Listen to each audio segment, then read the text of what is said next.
really do appreciate you being here. I think we'll make this an informative, hopefully a very fun event for you today. We've got a really unique product that's addressing a need in society right now more than ever. And so nothing, seeing is believing. Feeling that concussive force as someone bangs on something, you're really going to know they're not pulling their punches, they're really hitting this thing. And we're really happy to be able to bring that to you. Together, collectively, we'll save a lot of lives, protect people and property. We're making a difference in the world with these products. But we can't do it alone. So we do a lot of these demos. We need you guys, we need your support. We need law enforcement recommending us, architects, whoever's contacting people that haven't heard about us yet. It's important for you to sort of understand the products. And there's really no better way to understand these products than to come out here and see someone actually firing rounds into them or smashing them with something, because that's what's going to happen. That's what we're building these products to protect against. And now, especially the bad guys, have gotten very sophisticated. So we are in a war of wills with these guys, right? They ratchet up their offenses. We've got to be a step ahead of them with our defenses. Otherwise, we're getting our collective butts handed to us, and we got to stop doing that. So Riot Glass is actually a spinoff of another company that I have going for a long time, very much similar to David Holman's company, or window film centric company out in California called Campbell Window Film. And we're going to talk about how we ended up in the protective glass business. But I'll just give a quick sort of history, a little bit about our vision, why we're here, what are we trying to do. We'll talk about the products, just a very light overview. Again, it's a lot to take in, and we're going to do a threat assessment individually with each client. We're going to introduce, what you need to know for the threat level that you're experiencing. We'll make it simple. We'll make it easy. We'll help you dial in what's going to be best for that particular property, that particular threat level. But we'll go over a high-level view of that today. Talk about some of the ballistic resistant products. That's always kind of fun because we're going to shoot at some of them here today. A little bit of the future. We've got a lot of big ideas about how we can fundamentally change protecting buildings in the future with glass. There's a big need for it. We want to be the thought leader in that space. And we do a lot of security films. Security films were really designed for bomb blast mitigation back in the 80s because when a bomb goes off, most people die from shrapnel, fragments flying in, or get seriously injured from that. So putting a film on that captures that fragment and attaches that film to the frame is a really great invention. It's saved countless lives. The problem is for window film guys, right? When you're a hammer, everything looks like a nail. So we put security window film on everything for graffiti and forced entry and bomb blast and tornado, and it's not a one size fits all. It's not bulletproof. There's things that it does great and there's things that it does not do well. So being in the industry, we saw that there was a huge gap between standard laminated glass, which is similar to film on a window. It's not that strong. It can be punctured. It can be easily thwarted. And the high ballistic glass, high cost, heavy, expensive ballistic glass. In between, there wasn't a whole lot.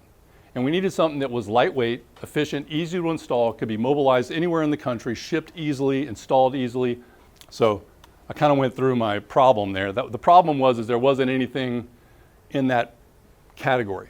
So we started playing around using our attachment systems, mechanical battening systems that we use for bomb blast mitigation, and said, why don't we attach something else and not directly to the glass? So we started using polycarbonates, and we made framing systems and patented them. And again, this is for our own market. This is just for Campbell. We invented these products.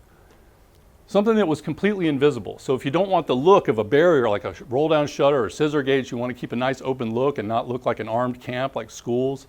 Don't want to look like an armed camp. High-end retail doesn't want to look that way. Any retail doesn't want to look that way. There needs to be something that's always there, that the store managers don't have to pull down and lock at night because they forget to lock it. Or they leave one down during the day because they got busy and a customer came in and they got a shutter down all day long. Or the shutter jams, whatever. There's a lot of reasons why that's not the be-all, end-all either. So what do we do if we want a clear look, but we want the efficiency or the strength of like a board up? And that's what Riot Glass is. It's like an invisible board up. We call it access denial glazing shields. Shields being one of the operative words. We'll talk about that in a second. So we patented the extrusions. We started the company Riot Glass back in 2016, long before the riots became so prevalent. We did get it right with the name, I think, because after when the riots started, the two most searched words on the internet were glass and riots. So we had plenty of both. We had problems with broken glass everywhere and riots everywhere. So we really started ranking very high in the search engines. launched the company. This is the core company. This is not everybody. We have an extended dealer like David Holman here in Tulsa. If you need work, Riot Glass in Tulsa, he's your man. But we've got dealers all over the country now. And so this is just the core team that we started with. Now recently, we had a lot of people coming in wanting to buy Riot Glass, a lot of venture capital, and we needed capital to grow and expand and get the equipment that we needed and to be able to, fast track to keep up with the demand. So QMI turned out to be a great partner for us. They are the largest window roll-down shutter company in North America. They've got a 135,000 square foot installation manufacturing facility in Itasca, Illinois. So we will be setting up Riot Glass manufacturing there for all the east side of the country, and in California where we're located at HQ for all the west side of the country. That saves a lot on shipping, which is good for smaller jobs. Our vision, really, our life's work, is to create something that's virtually invisible, but extremely formidable barriers to entry. Because that one night, that one window, you never know which one it's going to be. It has to work. When the balloon goes up, it has to work. So installation has to be perfect. We need photos from all our installers, are highly trained. There's only a few guys around the country that will entertain in each major market. Has to be the right guys. We don't just run and gun. It's not a money grab. It's got to be installed correctly. The product has to perform well. The installation is the second part of it. It's not installed correctly, it will fail. So when we got guys hitting something with a sledgehammer, this is a tool that's designed to maximize the leverage a human being can impart on something to destroy it like a brick wall. How do you build a beautiful, elegant glazing system that can sustain that kind of attack repeatedly for an extended period of time? It's a tall order. When the riots hit, we were out, actually it was after the riots. I'm going to show you some videos later of some short little snippets of some people actually trying to break into our products. Before the election, everyone was boarding up for the election. And we were out, and some news organizations stopped by and asked some of our installers what we were doing. They ran a story on Riot Glass. Reuters, someone from Reuters saw that, called me up, did an interview, did a story on us. That went international. Bloomberg picked it up. The New Yorker did a story. It just started going crazy. We were everywhere. So it just was a tsunami coming in. And that's one of the reasons why we did the merger with QMI, is just to be able to handle all of the demand, not just here, but internationally. These are just a few of our clients. We've done big projects, NFL, Target, Mattel. Campuses, retailers, high-end residential. I have a lot of people that are controversial, radio talk show hosts, news organizations, whatever. We do a lot of homes like that. They have more commercial type glazing. Government buildings, we're working a lot with GSA and Department of Justice. Religious facilities, schools, of course, is not even up here, but that's obvious. Medical, media. I know we had a big issue here with an active threat in Tulsa. Terrible news. We're getting a lot of that with the medical community for all sorts of reasons. Also a lot of controversial biotech companies that are inventing things that people don't like, playing with CRISPR and these types of technologies are very controversial.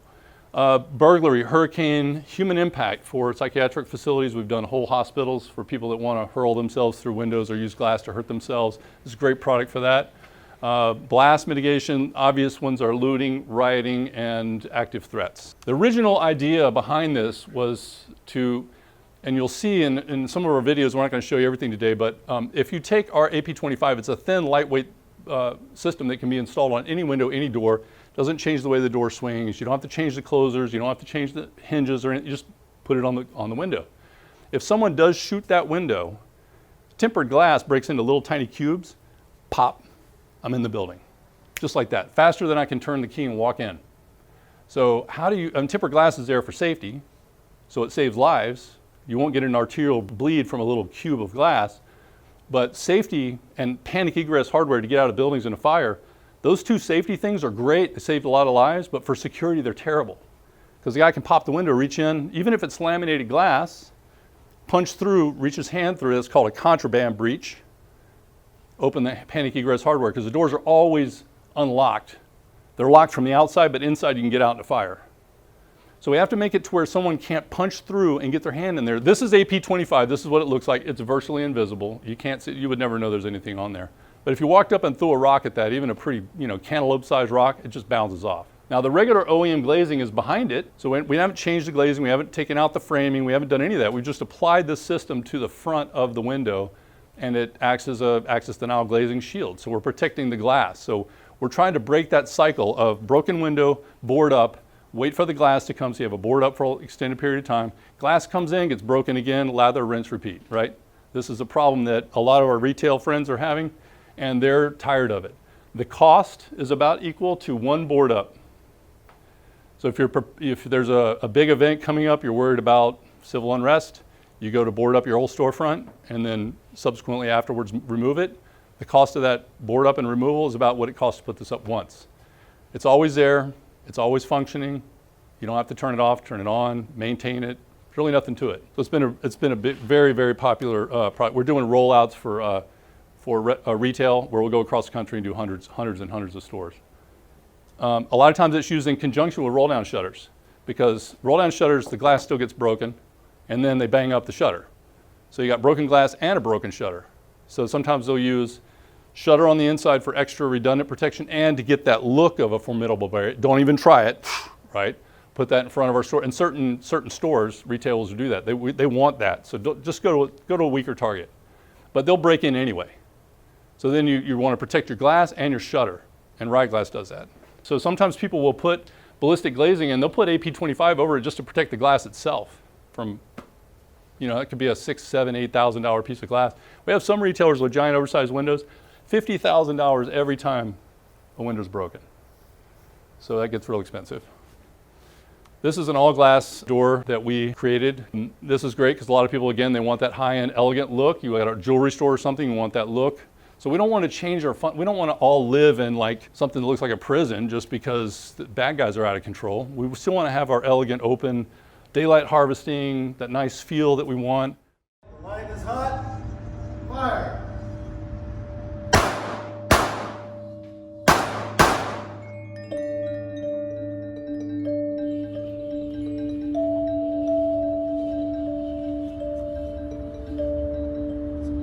He has now fired 4 rounds, 2 in each door, and we're going to check to make sure that there's no, first of all, the doors didn't shatter like Turcolite glass would. Tempered glass would just burst and you just walk right in. So pop, you just walk right in.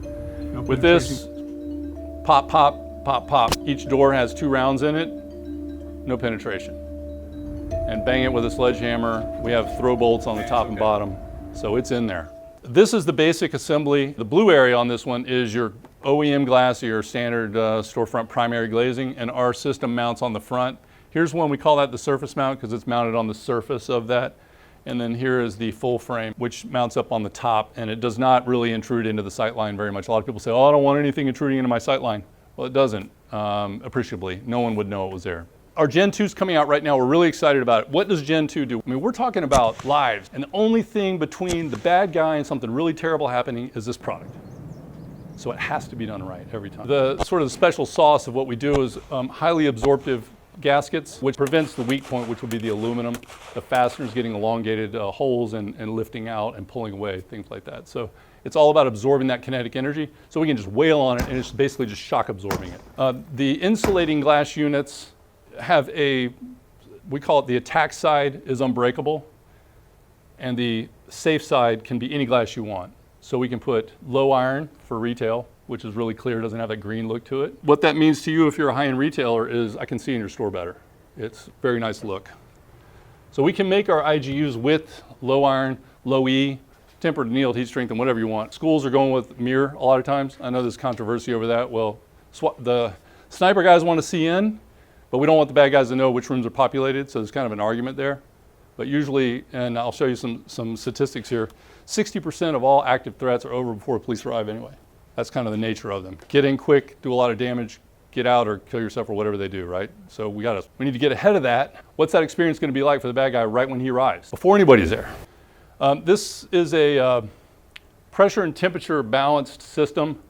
Our engineers all worked on curtain wall development systems and things like that. So they designed these things to be able to breathe and for heat not to build up and for condensation to be a non-issue. And that's important when you're putting something in front of another glazing, right? Because we've now created a pocket of air in between. In the 1950s, there were fire codes, but they were very loosely enforced. There was really no organization amongst the architects in the construction community and the enforcement agencies that control fire codes. And so while we did have some fire escapes and things, it wasn't everywhere. Some buildings had it, some didn't, and it was just kind of a hodgepodge. There was this horrific fire at a school that made national news. It was a 2-story building. There were some nuns that died and a bunch of students, unfortunately. It was horrific. They put ladders up to the windows that they weren't tall enough. They couldn't get them out. It was a total disaster. Time magazine put a picture on the cover, 1958, of a firefighter carrying a deceased 10-year-old out of the building, and it sent a shockwave through America. And it fundamentally changed the way that we view the fire code. Now, about half the cost of constructing a commercial building is in fire-related sprinklers, whether it's egress, fire retardant, everything, wider hallways, more stairwells, all of that goes into that. And guess what? We don't have people dying in buildings anymore. Not because of fire, very often, right? It really worked. It was great. That's what tempered glass, crash hardware, all of that came from. It was a watershed moment that changed the way people thought about it and said, we can't have buildings that people are going to die in when they catch on fire. But what are people dying of? People breaking into buildings and shooting the place up. This is a preventable thing. And we can argue politics all day long, but ultimately we got to keep guys out of the building. That's what we can do right now. And we should be changing the way that we do construction and new construction, and we can retrofit. So again, that's the vision. That's where we're going in the future. We'll continue to innovate and evolve and make products that can go on inexpensively so that there's no excuse to say I don't have enough money. We need to lobby. We need more grants to help pay for this stuff for communities that don't have the means. So we got a lot of work ahead of us.